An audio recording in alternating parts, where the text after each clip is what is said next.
அனைவருக்கும் கவட்டை வணக்கம். எல்லாருக்குமே வடசென்னை பத்மாவை தான் தெரியும். ஆனா திருவல்லிக்கேணி பத்மா கேள்விப்பட்டிருக்கீங்களா?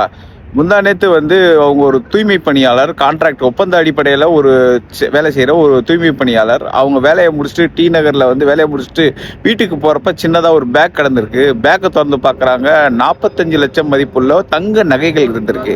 அதை என்ன செய்வாங்க, எல்லாருமே தங்கத்தை பார்த்தா எல்லாருக்கும் ஒரு ஒரு ஒரு ஜெர்க்கு வரும். அவங்க அசால்ட்டாக இது என்ன தங்கம் கிடக்கு அப்படின்னு சொல்லிட்டு அவங்க மேனேஜர்கிட்ட கொடுத்துருக்காங்க. சார், நான் வேலைக்கு போகிறப்போ ஒரு பேக்கில் தங்கம் கிடக்கு சார் அப்படின்னு சொல்லி மேனேஜர்கிட்ட கொடுத்துருக்காங்க. மேனேஜர் போலீஸ்கிட்ட கொடுத்துருக்காரு. அந்த போலீஸ் ஸ்டேஷன்ல ஆல்ரெடி ஒரு கம்ப்ளைண்ட் ஆயிருக்கு. என்னன்னா, நங்கநல்லூரை சேர்ந்த ரமேஷ்ன்றவர் என்னுடைய நகைகள் காணான்னு சொல்லியிருக்காங்க. ரெண்டையும் பொருத்தி பார்த்து நகை உரிமையாளர்கிட்டமே கொடுத்துருக்காங்க. உடனே முதலமைச்சர் கூப்பிட்டு அவங்களுக்கு 1 லட்ச ரூபா அவார்டு கொடுத்துருக்காரு. Right, okay. இதை என்ன சொல்றதுன்னா, உங்களுடைய நேர்மைக்கு பாராட்டுகள் அப்படின்னு தான் சொல்லணும்.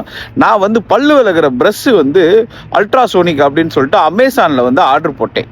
அந்த ஆர்டர் 1 வாரம் கழிச்சு வந்துச்சு. வந்த உடனே சரி பார்க்கறதுக்கு எடுக்கிறதுக்கு போனேன். பார்த்தா போட்டா போட்டிருக்காங்க, காணாம். என்னடா அது காணான்னா, உங்க பேக்கேஜ் தொலைஞ்சிருச்சுன்னாங்க. அப்புறம் ஏன்டா போட்டா போட்டீங்க அப்படின்னு சொல்லிட்டு கம்ப்ளைண்ட் பண்ணதுக்கு அப்புறம் திருப்பி ஒரு 10 நாள் கழிச்சு அதே பிரஸ் அனுப்பிச்சாங்க.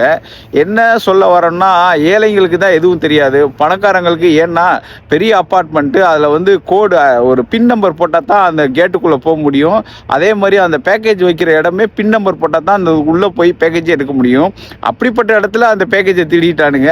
இங்க பறந்து விரிந்த ஒரு ஏரியாவில் ஒரு 45 லட்சம் மதிப்புள்ள ஒரு நகையை திருப்பி கொடுக்குறாங்கன்னா, ஏழைங்களுக்கு தான் எதுவும் தெரியாது, பணக்காரங்களுக்கு தான் எல்லாமே தெரியும் அப்படின்னு சொல்லிட்டு வேலை கிளம்புறேன். see you, Tata, Baba. இது கவட்டை டாக்ஸ்.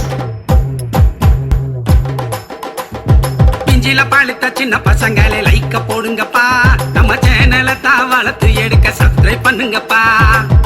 இந்த பார்த்தாலும் கொஞ்சம் தள்ளி போடு, காது கொய்யுங்குது.